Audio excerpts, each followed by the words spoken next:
Hi, this is the brand new White Line with quicker cleaning action.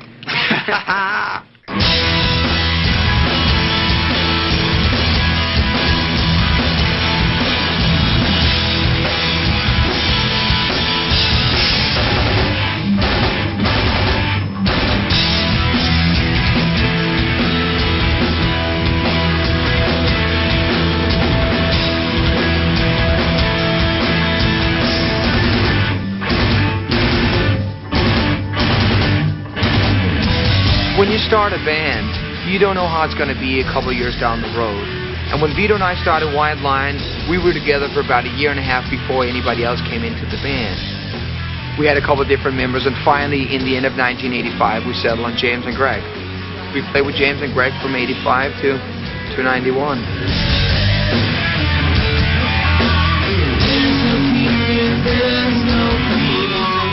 After we came back from Europe, I think it was just in everybody's mind that this weren't working as well anymore.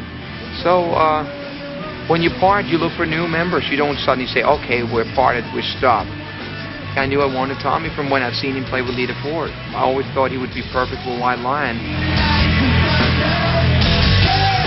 I never thought about Jimmy because he just wasn't on my mind, because I guess Y&T hadn't been doing anything, so he was on my mind. But the second he called me, I was just, yes, that's it, that's the band. And so far right now, it's great.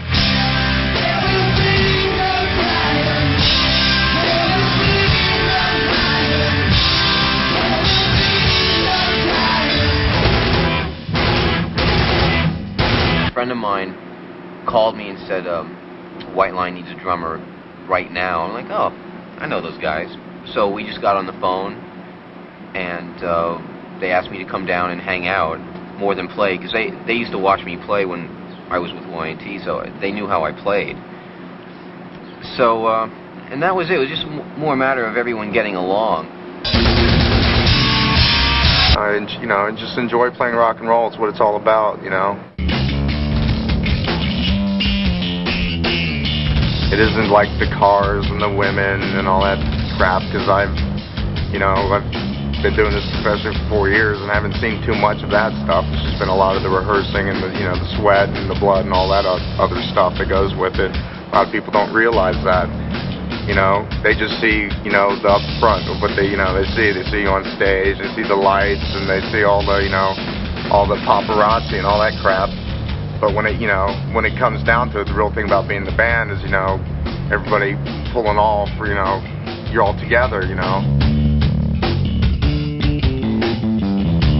We're always hanging together. It's, sometimes I forget we're a band and I think we're just friends, With the new guys, it's just really a matter of just really, hey, let's do it.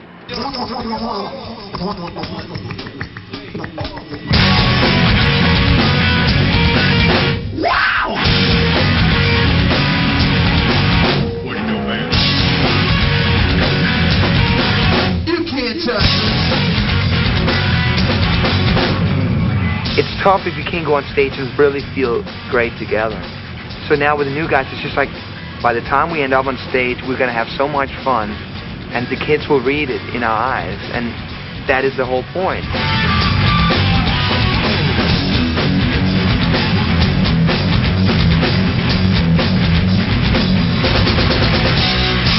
And see, my old drummer would never do this. That's the difference, what's new about White Line. It's like you get jerk off.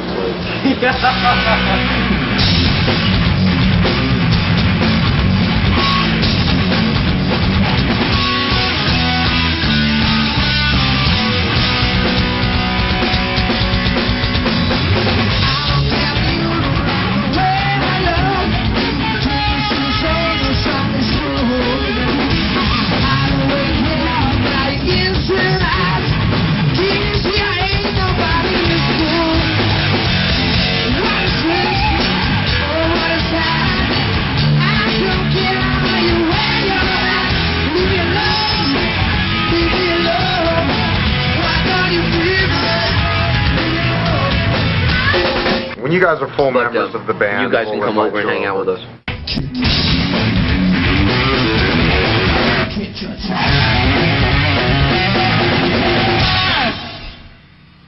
tell me.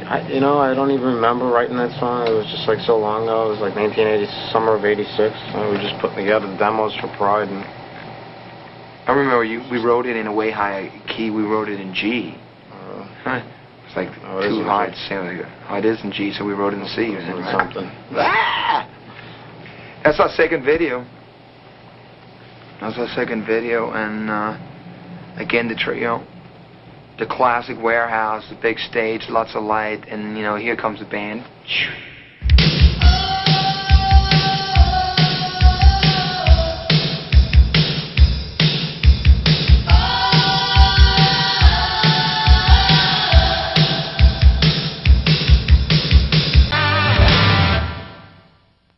It's very easy for us to work together on the songs.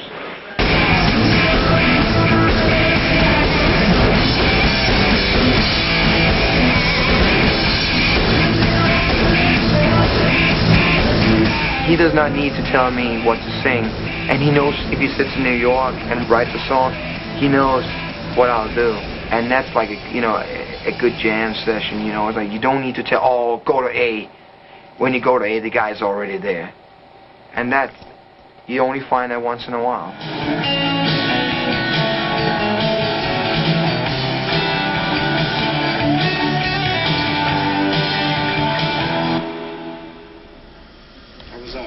I could be laying there and just like start humming something in my sleep or awake or whatever. I'll just pick a guitar and it's like we hear something and you know I understand vocals, so it's like not just music. And I could, you know, the mic comes over and he hears what he hears. It's just this combination. He'll start singing and that's bang, it's a song.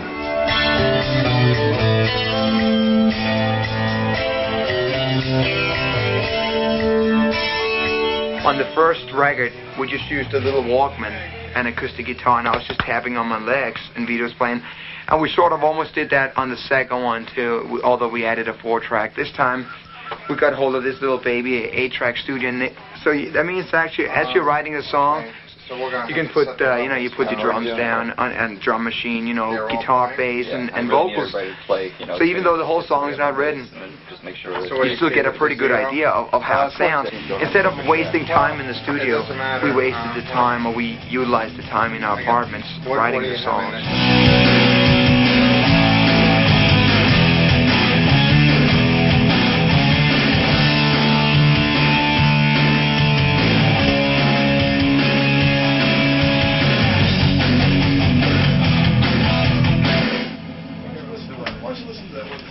Every time you go in to do a record, you take from, you know, from anything you have experienced through the year, you toured and stuff like that, and you know, like lyrics or whatever, you reflect, you know, you reflect from what you've seen around the world, you know, a little kid crying somewhere, you know, like something else, two people breaking up on the street or something like that, you know. I never ever write from personal experiences. I don't know if that's good or bad. It's just, because then I would lie a lot when it comes to love songs. You know, like, how can I write Broken Heart? How can I write this? I really just go along. But then again, I write about something that's real, and I think that's the whole point. When the Children Cry, I came up with that acoustic thing. I was working on some classical piece. You know, came up with the riff. And just played it for Mike, and we made a song out of it. We did it in Germany in 1986 as the demo for the Pride record.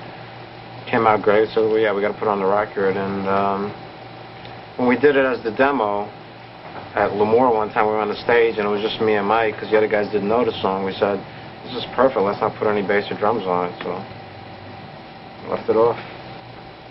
I thought the words went really along with the song really well, and I'm very proud of it. And as we could see, you know, the song did really well for us. It's a song that'll last forever.